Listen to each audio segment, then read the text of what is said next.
8월 7일 수요일입니다. 오늘은 켈빈의 기독교 강요 3부 5장입니다. 3부 5장. 보속설. 회개를 인하여서 천국의 문을 여는 그 회개를 가짜 회개로 만들어 가지고 캐톨릭은 가짜 열쇠를 만들어서 천국의 문을 연다 이렇게 주장을 했죠. 그래서 가짜 회개론을 말하고 있는데 그 가짜 회개론 중에 세 번째가 보속이라는 것이 있다고 그랬어요. 내 공로가 아니고 다른 사람의 공로 또는 다른 사람의 도움으로 죄를 용서받는 그런 보속. 그 보속설이 낳은 두 자식이 있어요. 그게 바로 면죄부와 연옥이라는 거예요. 가짜 교리죠. 가짜 교리. 그래서 오늘은 위조품이라는 제목으로 보속설이 낳은 면죄부와 또 연옥에 대해서 공부를 해봅니다. 이 위조품은 사람들이 위조품을 왜 만들어요? 남을 등쳐먹고 자기 입속을 챙기려고 위조품을 만드는 거죠. 그래서 그 위조품을 아주 진짜처럼 자꾸 그렇게 얘기를 하는 거예요. 그러니까 사람들이 그 사기범에 속는 거죠.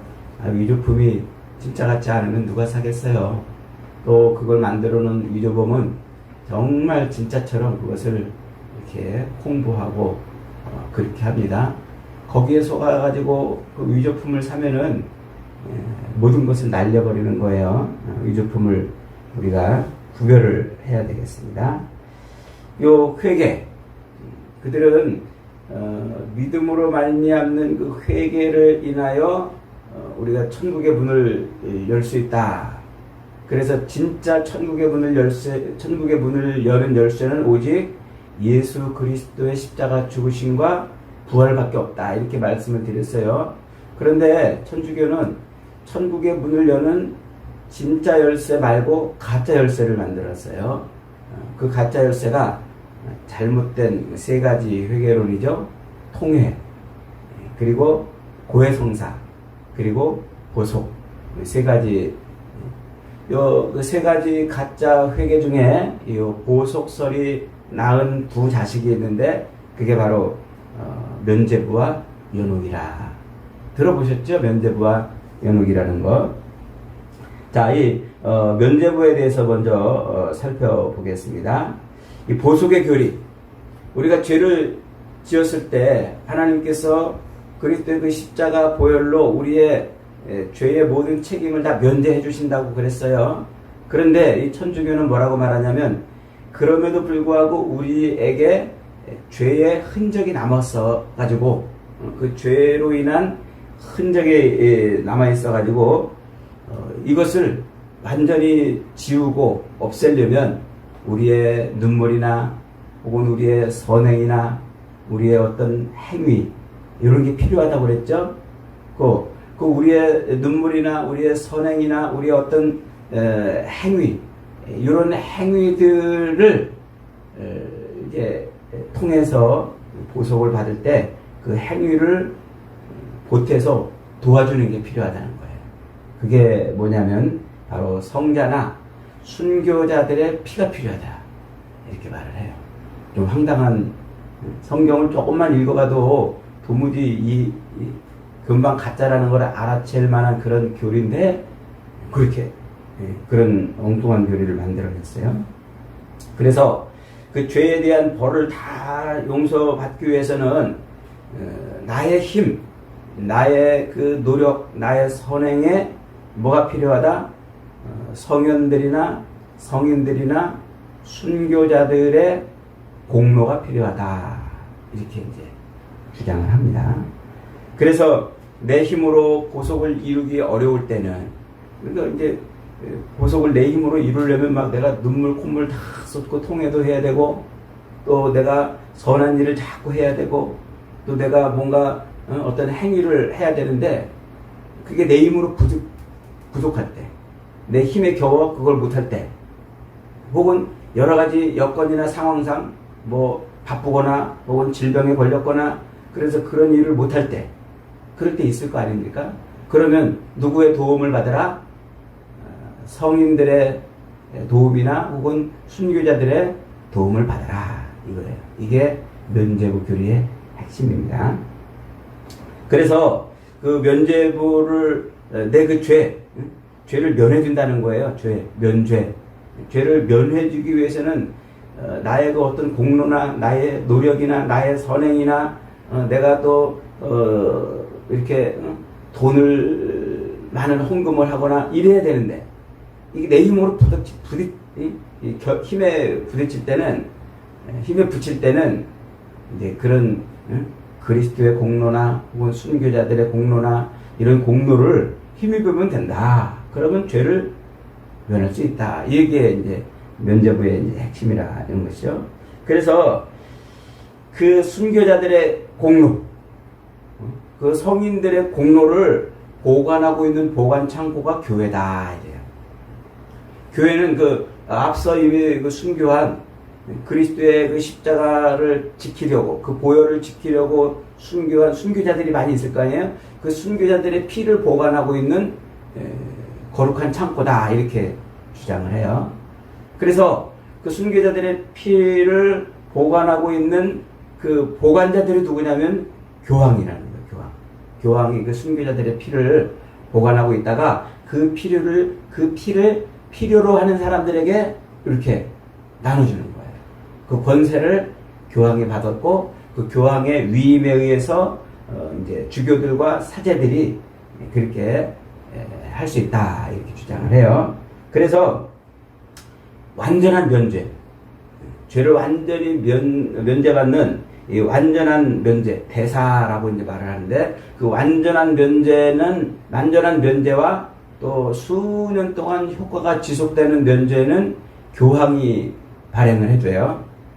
교황만한 완전한 면죄와 수년 동안 효과가 지속되는 면죄를 행해줄 수 있고, 그 다음에 이제 100일 동안 효과가 지속되는 면죄부는 추기경이 발행해줘요.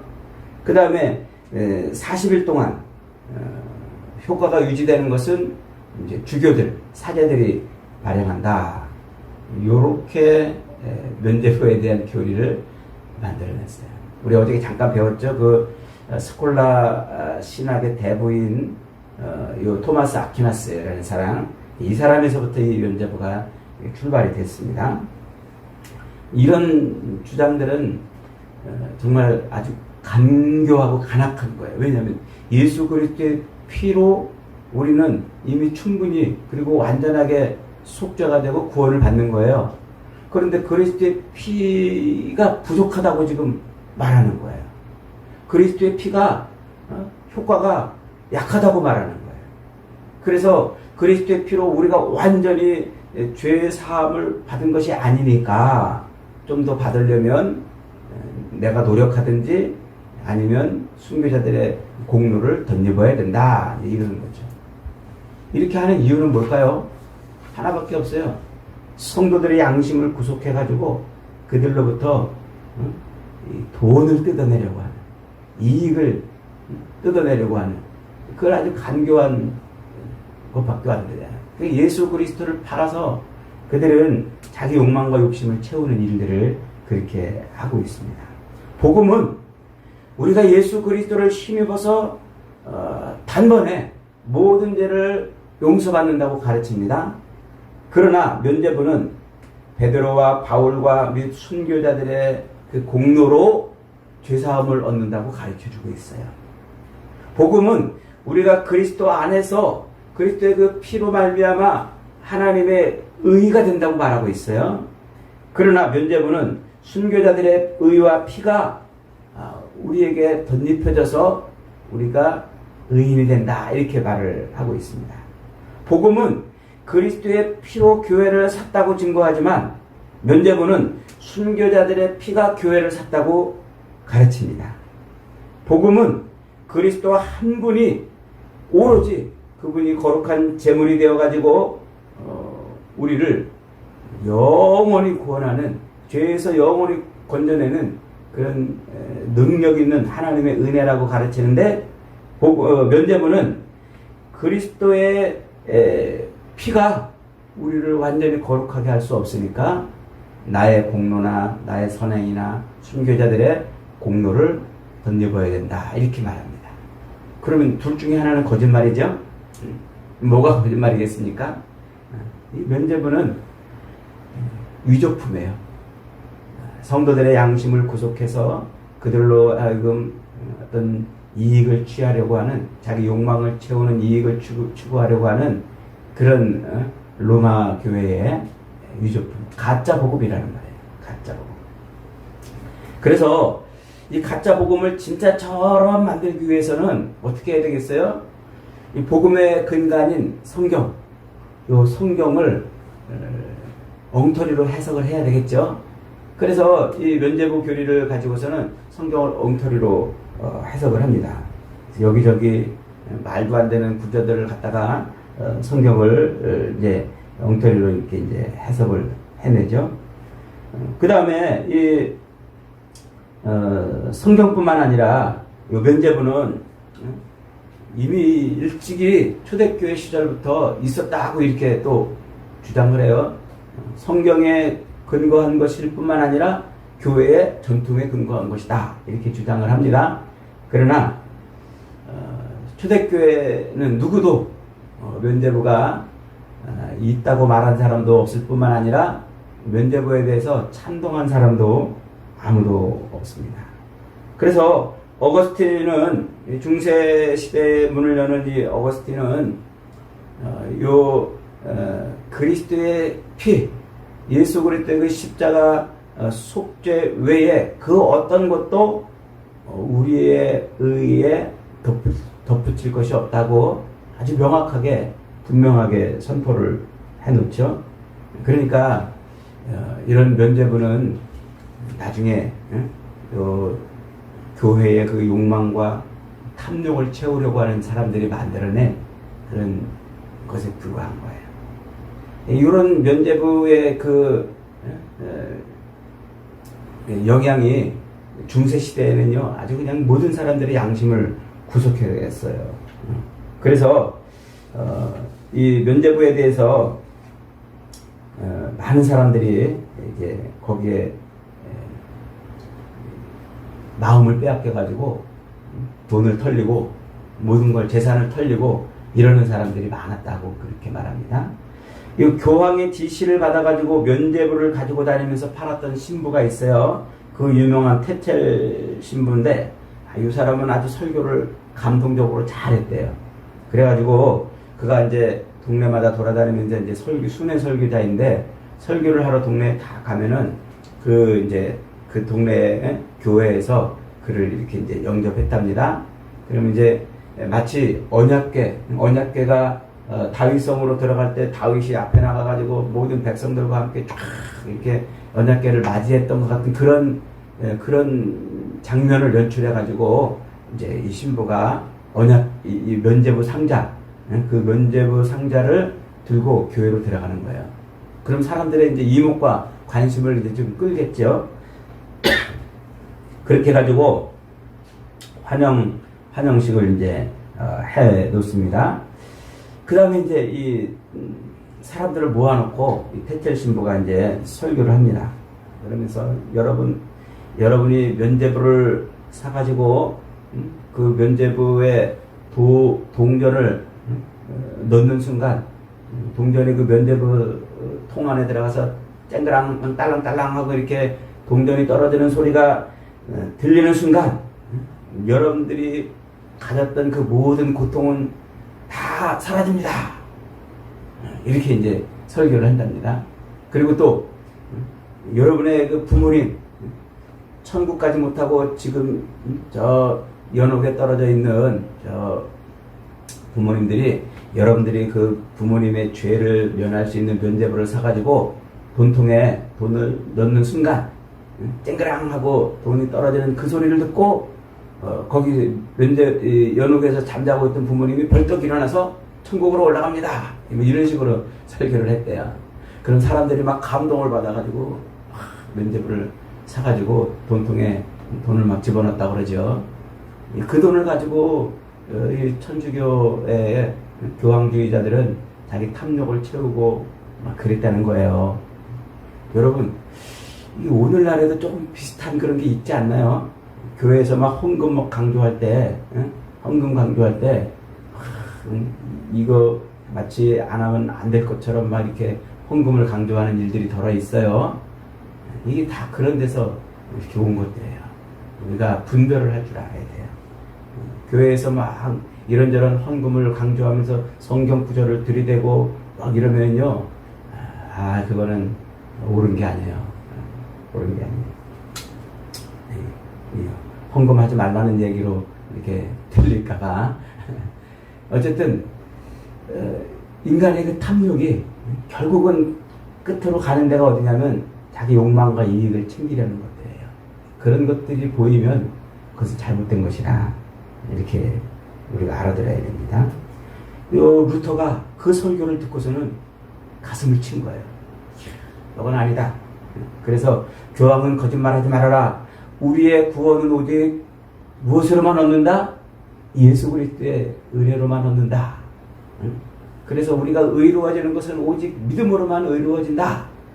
이러면서 이제 95개 이 반박문을 써가지고 위텐베르크 대학문에다가 붙여놓으면서 종교개혁이 시작이 된 거예요. 이런 엉터리 같은 이런 교리를 다 버리라 한 것이죠. 자, 그 다음에 이제 연옥설입니다. 연옥설. 이 연옥설은 면죄부에 이은 또 하나의 고약한 아주 위조품입니다. 연옥설. 연옥이라는 것은 뭐냐면 천국과 지옥 사이에 연옥이 있다 이렇게 이제 말을 해요. 이 연옥은 천국과 지옥 사이에 있는 약간 가벼운 지옥 정도 이렇게 생각하면 됩니다. 그래서 이 땅을 사는 동안 예수님을 믿지 못하고 먼저 죽은 사람들, 부모님들이나 친구들이나 예수님을 안 믿고 먼저 죽은 사람들이 요 연옥에 가가지고 지옥도 아닌 연옥에 가서 며칠 동안 대기 상태로 있는 거예요. 그래서 한동안 거기서 이제 대기 상태로 있는데 그 대기 상태, 연옥에서 대기 상태로 있는 그들을 천국으로 이사시킬 방법이 있다. 이사시킬 방법. 그 이사시킬 방법이 그게 뭐라고요? 그게 면죄부다. 이렇게 이제 말하는 거예요. 그래서 요 연옥에 있는 요 사람들을 천국으로 이사시키려면 우리가 여기서 면죄부를 사가지고 그래서 그들을 위해 기도하면 그들이 이제 지옥으로 가지 않고 천국으로 간다 이렇게 말하죠. 그러니까 예수님 안 믿고 먼저 죽은 우리 형제들이나 부모님들 불쌍하잖아요. 그러니까 그들을 위해서 뭐예요? 기꺼이 면죄부를 사는 거예요. 막 사람들이 어리석은 사람들이 말이죠. 그래서 이 면죄부를 통해서 로마 캐톨릭은 엄청난 부를 축적을 합니다. 성도들로 하여금은요. 그래서 어떤 기록에 보면은요, 아주 할당제를 해가지고 어느 교회에 그 목표 금액을 정해놓고 그 교회를 면죄부 통을 들고 가서 방문한답니다. 그래가지고 그 목표 금액이 채워질 때까지 면죄부를 팔았다는 기록도 있어요. 참 악하고도 또 악한 일이죠. 그러니까 우리가 오늘날 우리가 이 종교개혁의 그 은혜로 그 사람들의 그 헌신과 순교로 예수 그리스도의 십자가 죽으심과 부활을 지켜낸 이 믿음이야말로 얼마나 진짜 감사하고 또 감사한지 말이죠. 그 종교개혁이 안 일어났다면 어떻게 되겠어요? 지금까지도 우리는 어쩌면 그런 엉터리 같은 교리에 양심이 붙들려가지고 살았을지도 모릅니다.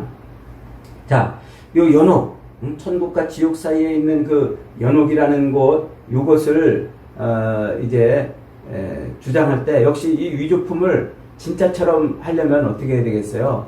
그러면 이제 여러 가지 근거들을 막 갖다 대야 되겠죠. 그래서 요 천주교는 위경을 성경이 아닌 위경이나 외경이라는 것을 가지고서 이것을 주장을 해요.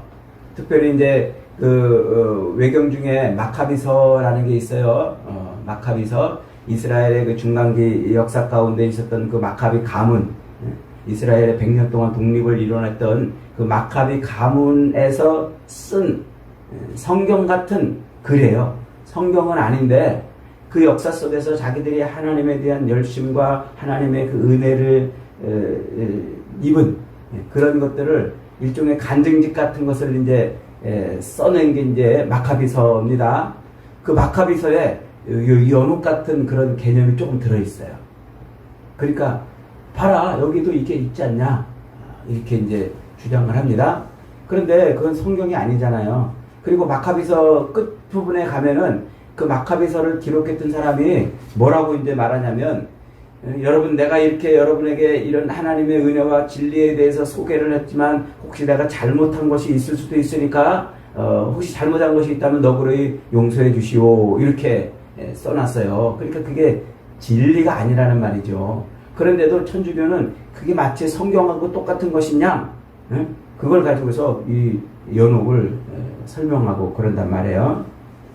그 다음에 이제 또 그들은 이 성경의 몇 구절들을 가지고서 연옥이 있다고 이렇게 이제 엉터리, 그 해석도 다 엉터리입니다. 그런 엉터리 같은 그런 이렇게 해석을 해서 그렇게 연옥을 주장을 하고 그럽니다. 여러분, 이 연옥설은 옛날부터 교회가 지켜온 전통이 아닙니다. 그런데 이 사람들은 마카비서나 성경이나 혹은 초대교회 전통이라고 또 주장을 하면서 연옥설을 그렇게 말하고 있는데 그것은 터무니없는 이야기들이에요. 거기에 속으면 안 됩니다. 이렇게 캐톨릭은 이런 면죄부와 연옥이라는 그 위조품을 만들어내 가지고 위조품을 성도들한테 아주 진리 있냐 그렇게 가르치고 있어요. 무지한 사람들을 속이고 자기 입속을 챙기려는 욕망에서 비롯된 것들이죠. 그래서 로마 교회의 그 회개론, 통회와 고해성사와 보석설인 이 회개론은 잘못된 가짜 열쇠들이에요. 그 가짜 열쇠를 진짜처럼 또 주장을 하면서 또 거기에 밑에 면죄부와 연옥을 만들어 놓고 그렇게 성도들을 미혹하고 무지하는 그런 위조품 사기범들, 그들이 바로 로마 교회인 겁니다. 여러분, 위조품은 장난감이 아니에요. 그것은 자칫하면은 우리를 해칠 수 있는 그런 아주 독이 들어있는 그런 악한 것입니다. 하나님은 저와 여러분을 위조품으로 구원해내지 아니하시고 진품, 명품, 어느 것과도 비교할 수 없는 진짜 명품으로 우리를 구원해내셨어요. 그것이 예수 그리스도의 십자가 보혈입니다. 여러분, 예수 그리스도의 십자가 보혈 외에는 그 어떤 것도 우리를 죄에서 건질 것이 없는 줄 확신하시기 바랍니다. 그리스도의 그 십자가 죽으심과 부활 외에는 그 어떤 것도 우리를 하나님 앞에서 의롭다 할 수 있는 것이 아무것도 없어요. 우리가 어떤 선한 일을 하고 어떤 착한 일을 하고 어떤 헌금을 해도 그것이 하나님 앞에 우리를 구원해내는 게 아니에요. 오직 뭐밖에? 예수 그리스도의 십자가 죽으심과 부활, 그리스도의 보혈밖에는 우리를 구원해낼 것이 없습니다. 그러므로 저와 여러분들은 이 땅을 사는 동안 예수님의 보혈만 의지하고 예수님의 보혈만 찬송하고 예수님의 보혈만 간증하시기를 바랍니다. 살아있는 동안 믿음으로 우리는 그렇게 하나님의 놀라운 은혜와 사랑을 드러내야 되는 것입니다.